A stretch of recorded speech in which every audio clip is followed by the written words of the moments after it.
నమస్తే, welcome to మనం TV. ప్రస్తుతం నాతో పాటు స్టూడియోలో ఉన్నారు అనలిస్ట్ డివి శ్రీనివాస్ గారు. వారితో మాట్లాడదాం. సార్ నమస్కారం. నమస్తే సార్, ముఖ్యమంత్రి చంద్రబాబు నాయుడు గారు తెలుగుదేశం పార్టీ ముగ్గురు ఎమ్మెల్యేల మీద కొంత సీరియస్ అయ్యారని చెప్పి వార్త వస్తుంది. ఈ మధ్యకాలంలో వాళ్ళు పార్టీకి కొంత బ్యాడ్ అయ్యే విధంగా వాళ్ళ ప్రవర్తన ఉంది. మీరు తీరు మార్చుకోవాలి. ప్రభుత్వం ఇంత కష్టపడుతూ ఉంది, ఇన్ని సంక్షేమ అభివృద్ధి కార్యక్రమాలు చేస్తూ ఉంది. మీ వల్ల పార్టీ నష్టపోతే చూస్తూ ఊరుకోం, లైట్గా తీసుకోం అని హెచ్చరించినట్టుగా తెలుస్తుంది సార్. ఆ ముగ్గురు ఎమ్మెల్యేలు మీకు కూడా తెలుసు. జూనియర్ ఎన్టీఆర్ గురించి అన్నారని చెప్పి అనంతపురం ఎమ్మెల్యేకి సంబంధించి కావచ్చు, తర్వాత గుంటూరు నజీర్ కావచ్చు, తర్వాత ఆముదాల వలస కోన రవికుమార్ కావచ్చు. ఎలా చూస్తారు? అంటే ఇక్కడ వ్యక్తిగత అంశాలు లేకపోతే ఈ ఆరోపణలు ఇవి ప్రభుత్వం పైన పడకూడదు, పార్టీ పైన పడకూడదు. ఎందుకంటే పదే పదే ముఖ్యమంత్రి చంద్రబాబు కావచ్చు, డిప్యూటీ సీఎం పవన్ కళ్యాణ్ కావచ్చు, ఎమ్మెల్యేలకి 14 నెలల్లో ఎన్ని సందర్భాల్లో అలర్ట్ చేశారు. ఎందుకంటే 82 మంది ఫస్ట్ టైం ఎమ్మెల్యేలు. మీరు ఫస్ట్ టైమర్లుగా మిగిలిపోకూడదు. ఫస్ట్ టైం ఎమ్మెల్యేలు కేవలం ఫస్ట్ టైమర్లుగా మిగిలిపోతారా, లాంగ్ ఇన్నింగ్స్ ఆడతారా? మీ కళ్ళ ముందు ఉన్నారు. 9 సార్లు ఎమ్మెల్యే గెలిచాడు ఎవరు? చంద్రబాబు. ఏ విధంగా అతను ఆయన నియోజకవర్గాన్ని నర్చర్ చేసుకుంటూ వస్తున్నాడు. లేకపోతే 7 సార్లు గెలిచాడు గోరెంట్ల బుచ్చయ్య చౌదరి, 6 సార్లు గెలిచాడు అయ్యన్న పాత్రుడు. అంటే ఒక లాంగ్ ఇన్నింగ్స్ ఆడటానికి మీరు సిద్ధంగా అండి. ఇంతటితో మీ రాజకీయం అయిపోలేదు. ఎన్ని సందర్భాల్లో ఆయన మాట్లాడారు. ఏది తెలుగుదేశం పార్టీ లెజిస్లేచర్ పార్టీ సమావేశంలో, కూటమి 3 పార్టీల ఎమ్మెల్యేల భేటీలో, మహానాడు సమావేశంలో, అనేక సందర్భాల్లో ప్రతి 6 నెలలకి ఎమ్మెల్యేల పనితీరుపై నివేదికలు తీసుకుంటున్నారు. మొన్న కూడా సీల్డ్ కవర్స్లో ఇచ్చారు ఎవరెవరి పనితీరు ఎలా ఉంది. నిన్న క్యాబినెట్ భేటీలో మంత్రుల పనితీరు పైన మరి కాంప్లిమెంట్ ఇచ్చారు. బాగా పట్టు సాధిస్తున్నారు మీ మంత్రిత్వ శాఖల పైన. ఎమ్మెల్యేలు ఎంపీలు కూడా ప్రజలతో పూర్తిగా మమేకం అవుతున్నారు. కొందరు మాత్రం ఈ విధంగా ఇబ్బంది వాళ్ళు పడుతూ పార్టీని ఇబ్బందుల పాలు చేస్తున్నారంటూ ఇది ఒకటి. ఏది మీరు అన్నది దగ్గుపాటి వెంకటేశ్వర ప్రసాద్. యాక్చువల్గా ఆయన ఏమంటున్నాడు, అది నాది కాదంటున్నాడు, ఆ వాయిస్ నాది కాదంటున్నాడు. మరి క్షమాపణ చెప్పాల్సిన అవసరం ఏంటి? అంటే నా ప్రస్తావన వచ్చింది కాబట్టి, నా పేరు అందులో ఉంది కాబట్టి, ఈ వీడియో వల్ల, ఈ ఆడియో వల్ల ఎవరైనా నొచ్చుకుని ఉంటే క్షమించండి ఎన్టీఆర్ ఫ్యాన్స్ అని అన్నాడు ఆయన. అది ఏది ఇప్పుడు ఒకటి ఇప్పుడే తాజాగా వచ్చిన వార్త ఏంటి, ఫోరెన్సిక్ నిపుణుల బృందం ఆ వాయిస్ ఎమ్మెల్యేది కాదు అని నిర్ధారించింది. అవునా? ఫోరెన్సిక్ నిపుణుల బృందం ఆ వాయిస్ ఎమ్మెల్యేది కాదు అని నిర్ధారించింది. ఇద్దరి మధ్య జరిగిన సంభాషణ ఎమ్మెల్యేకి అంటించి ఒక ఫేక్ ప్రొఫైల్తో షేర్ చేశారు. ఓకే, అంటే టెక్నాలజీ వాడే సార్? ఏ టెక్నాలజీ వాడి? డీప్ ఫేక్ ఏదో మరి ఏ టెక్నాలజీ. దీని వెనుక ఉన్న వాళ్ళని పట్టుకునేందుకు సైబర్ క్రైమ్ అలర్ట్ అయింది. ఎన్టీఆర్ ఫ్యాన్స్ అంతవరకు శాంతంగా ఉండాలని పోలీసు శాఖ కోరుకుంటోందంటూ మరి వాళ్ళు ఇచ్చినటువంటి మెసేజ్. ఇక్కడ ఏంటంటే జరిగిన డ్యామేజీ దాన్ని మన ఈ సరిదిద్దుకోవటం కాదు, అసలు డ్యామేజ్ కాకుండానే చూసుకోవాలిగా. అసలు ఎవరెవరు మనల్ని కలవడానికి వస్తున్నారు, ఏ విధంగా మనల్ని ట్రాప్ చేస్తున్నారు, మహిళల పట్ల అప్రమత్తంగా ఉండాలి. ఇప్పుడు వాళ్ళు మహిళలు సంక్షేమ పథకాల్లో మరి ఏదో వాళ్ళు 2 గ్రూపులుగా విడిపోయి వాళ్ళు కొట్టుకుని మిమ్మల్ని ఇరికిస్తే ఇప్పుడు నసీర్ అహ్మద్ పరిస్థితి. అంటే ఈ పరిస్థితి తెచ్చుకోకూడదు కదా. అది చెప్తోంది ముఖ్యమంత్రి చంద్రబాబు అయినా, డిప్యూటీ సీఎం పవన్ కళ్యాణ్ అయినా. వీళ్ళందరూ కూడా ఏంటి, చేతులు గాలే కాకులు పట్టుకుంటే ఏం లాభం వస్తుంది అంతే.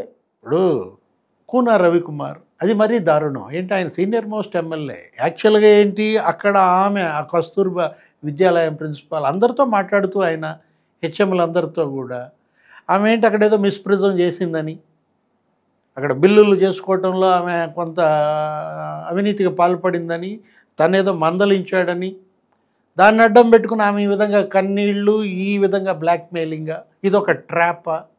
సూసైడ్ అటెంప్ట్ చేయటం, ఆసుపత్రికి వెళ్ళటం. అంటే అసలు అడుగడుగున్నా ఇప్పుడు హనీ ట్రాపులు మనకు తెలుసు. ఇది కూడా ఉంది కదా. ఏది లేటెస్ట్గా ఎక్కడది, ఆ నెల్లూరు జిల్లా ఎవరో లేడీ డాన్ ఏది ఖైదీతో యావజ్జీవ శిక్ష పడినటువంటి ఆ రౌడీ షీటర్ ఆ శ్రీకాంత్ని ఎలా మరి అసలు ఆ పోలీసు శాఖను అసలు ఆమె అసలు బొంగరంలాగా తిప్పినట్టుంది. అసలు ఐపీఎస్లు కూడా మరి ఏ విధంగా ఆ ఉచ్చులో పడ్డారు. విజయారావు పైన ఆరోపణలు, లేకపోతే ద్వారకా తిరుమలరావు పేరు వస్తుంది, గోవా పోయారంట. అంటే ఏంటి, ఇక్కడ జాగ్రత్తగా ఉండాలి. ఐపీఎస్లైనా ఐఏఎస్లైనా మంత్రులైనా ఎమ్మెల్యేలైనా ఇవాళ ఏంటి వీళ్ళదే అసలు గాజు బొమ్మలుగా మారారా? బళ్ళు మన పగులుతాయా కింద పడితే? ఇదంతా ఒక హనీ ట్రాప్ లాగానే జరుగుతుందా సార్ ఇదంతా? Honey trap, political trap. ఏది ఇక్కడ అఫీషియల్ ట్రాప్. వాళ్ళకి అదే జీవనోపాధి. వాళ్ళు ఇట్లా ఏంటి ఉచ్చు విసురుతున్నారు. ఉచ్చు విసిరేవాడిది తప్ప పడేవాడిది తప్ప. విసిరేవాడు వేటగాడు అనుకుంటా. ఇక వాడి పని ఉచ్చు విసరటమే పనిగా వాళ్ళు పెట్టుకున్నప్పుడు అందులో పడటం కూడా తప్పే కదా. ఏది మరి నీ యొక్క సమర్థత, నీ యొక్క చాకచక్యం నువ్వు అక్కడ బయటపడాలి కదా. ఎవడో ఉచ్చేస్తే మనం ఎందుకు పడతాం?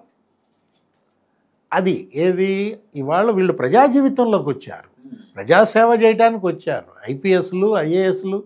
అలాంటిది మరి మీరు ఈ విధంగా మరి బలహీనతలకు లోబడో, వాళ్ళ ఉచ్చులో పడో మీ కెరీర్ పాడు చేసుకుంటున్నారు, మీ బాధ్యత విస్మరిస్తున్నారు, సమాజానికి వాళ్ళ చెడ్డ పేరు మిగులుస్తున్నారు. గతంలో మనం చూసాం ఏంటి, ముఖ్యమంత్రి చంద్రబాబు అదే ఈ మహానాడులోనో లేకపోతే వీళ్ళ యొక్క భేటీ విస్తృత సమావేశంలోనో మాట్లాడుతూ అప్పట్లో కొంతమంది తానా వెళ్ళినట్టున్నారు. తానా ఆట ఇట్లా కనుక మీరు అమెరికా అటు ఇటు తిరుగుతానంటే బై బై చెప్తా అన్నారు. మీరు తానా తందాను అనుకుంటే కష్టమే. నెక్స్ట్ గుడ్ బై చెప్పేస్తానన్న దీంట్లో ఒకటి మనం ఇక్కడ తీసుకున్నట్లయితే గ్రాఫ్, మీ గ్రాఫ్ పూర్తిగా ఎప్పటికప్పుడు పరిశీలిస్తున్నారు. గ్రాఫ్ పెరిగితే ఓకే, గ్రాఫ్ తగ్గితే అవుట్, గుడ్ బై. ఆయన స్పష్టంగా చెబుతున్నటువంటి పరిస్థితుల్లో ఒకవైపేమో ప్రత్యర్థి ఎవరు, వైఎస్ఆర్ కాంగ్రెస్ పార్టీ అడుగడుగునా ఇబ్బందులు పెడుతున్నారు. అభివృద్ధి ఒక బుల్లెట్ స్పీడ్తో జరుగుతా, ఎన్నడూ లేనిది, ఆంధ్రప్రదేశ్ ఎరుగనిది, కేంద్రం వీళ్ళు ఏదడిగితే అది ఇస్తాం. నిన్న తాజాగా మనం చూసాం కదా కేంద్ర కేబినెట్ భేటీ, నరేంద్ర మోడీ మరి ఆయన కేబినెట్ భేటీలో ఆంధ్రప్రదేశ్కు సంబంధించి దగ్గర దగ్గర ఒక 15,000 కోట్ల వర్కులు, ఏది సెమీ కండక్టర్స్ యూనిట్, అక్కడ ఏది కొరియా వాళ్ళది ఒక 14,000 కోట్ల పెట్టుబడులు, మరి జపాన్ వాళ్ళది ఒక 600 కోట్ల పెట్టుబడులు, అటు కొప్పర్తి. అంటే ఇప్పుడు రాయలసీమ అసలు సెమీ కండక్టర్స్ హబ్గా మారుతాం. కేంద్ర క్యాబినెటే ఆమోదిస్తే అసలు అది దేశంలో అతిపెద్ద ఎఫ్డిఐ అవుతుంది. గతంలో మనం చూసాం Kia, Chandrababu Kia car industry, Kannan Ramaswamy చెప్తాడు, తమిళ పారిశ్రామికవేత్త, మా దగ్గర పెడదామనుకున్నారు, మేము ఎంత ల్యాండ్ ఇస్తామో అంత వర్త్ మాకు ముడుపులు ఇవ్వాలన్నారు. వాళ్ళు జంప్. మరి చంద్రబాబు రెడీగా ఉన్నాడు, వెంటనే వాళ్ళని పట్టుకున్నాడు, తన రాష్ట్రానికి తీసుకెళ్ళాడు, వాళ్ళకన్నా ఎక్కువ ప్రోత్సాహకాలు ఇచ్చాడు. ఇవాళ కియా కార్ ఇండస్ట్రీ 13,000 కోట్ల పెట్టుబడులు వస్తే నీకేం జరిగింది? నిన్న మొన్న చూశాను ఎక్కడ పేపర్లో, ప్రత్యక్షంగా పరోక్షంగా 30,000 మందికి ఉపాధి, ఒక 20 అనుబంధ పరిశ్రమలు వచ్చాయి దాని చుట్టూతా. అరే ఆ పెనుగొండ అక్కడ భూముల ధరలు గతంలో నీకు 10 లక్షలు పలికేది ఇప్పుడు 1,50,00,000 ఎకరం. అంటే సెంటు నీకు 10 లక్షలు పలుకుతోందంటే అది కదా ఏది సంపద సృష్టి అంటే. అదేమంటే జగన్మోహన్ రెడ్డి వైఎస్ఆర్ కాంగ్రెస్ పార్టీ వాళ్ళు ఏమంటారు, చంద్రబాబు ఏమైనా కరెన్సీ ముద్రిస్తాడా, సంపద సృష్టి అంటాడేంటి అని ఆయన ఎగతాళి చేస్తారు. సంపద సృష్టి అంటే ఇది, ఒక పరిశ్రమ రావడం వల్ల అక్కడ అందరికీ ఉద్యోగాలు ఉపాధి ఏర్పడటం వల్ల ఇక్కడ భౌగోళిక స్వరూపం మారిపోద్ది, భూముల ధరలు పెరుగుతాయి, ఇన్ఫ్రా పెరుగుతుంది. అక్కడ ఇప్పుడు ఆ కియా ఆ పెనుగొండ మండలంలో గతంలో కిరాణా కొట్లు ఇప్పుడు మాల్స్ అయిపోయాయి. అసలు కొండల మీద విల్లాలు కట్టారంట. అంటే ఒక క్యాపిటల్ సిటీతో పోటీ పడేటట్టుగా ఒక టౌన్ ఏర్పడుతుందంటే కారణం ఏంటి? వచ్చిన పరిశ్రమ యొక్క సంపద, అది సృష్టించిన ఉపాధి అవకాశాలు. దీన్ని ప్రచారం చేయాలి, దీన్ని ప్రజల్లోకి తీసుకెళ్ళాలి. అతనేమో డిస్టర్బ్ చేస్తున్నాడు, అడుగడుగున ఆటంకాలు కల్పిస్తున్నాడు. సంక్షేమ పథకాలపైన కూడా బురద జల్లుతున్నారు. తల్లికి వందనం హేళన చేశారు. ఏంటి 2,000 రూపాయలు ఏదో మినహాయించుకున్నారు, అవి లోకేష్ జేబుల్లోకి పోయినాయి అంటారు. ఇప్పుడు నువ్వు ఇచ్చావా? ఒక బిడ్డకే నువ్వు ఇచ్చావు, వీళ్ళు 2 బిడ్డలు 3 బిడ్డలు ఎంతమంది ఉంటే అంతమందికి ఇస్తున్నారు. అంటే బురద చల్లటానికి అతను సిద్ధంగా ఉన్నాడు, విషం కక్కటానికి అతను సిద్ధంగా ఉన్నాడు. నిన్న అది పెట్టారు, ఏంటది, ఉచిత బస్సా? స్త్రీ శక్తి ఉచిత బస్సు బ్రహ్మాండంగా. అసలు నీకు 24 గంటల్లో 12 లక్షల మంది ఉపయోగించుకున్నారు మహిళలు. ఇక దాంట్లో కూడా వాళ్ళు భూతద్దం పెట్టి చూస్తున్నారు. తిరుమల వెళ్ళటానికి కట్ చేశారు, అక్కడ వెళ్లకుండా చేశారు. అరే వీళ్ళ పార్టీ మహిళలను కొంతమందిని బస్సులు ఎక్కిస్తున్నారంట.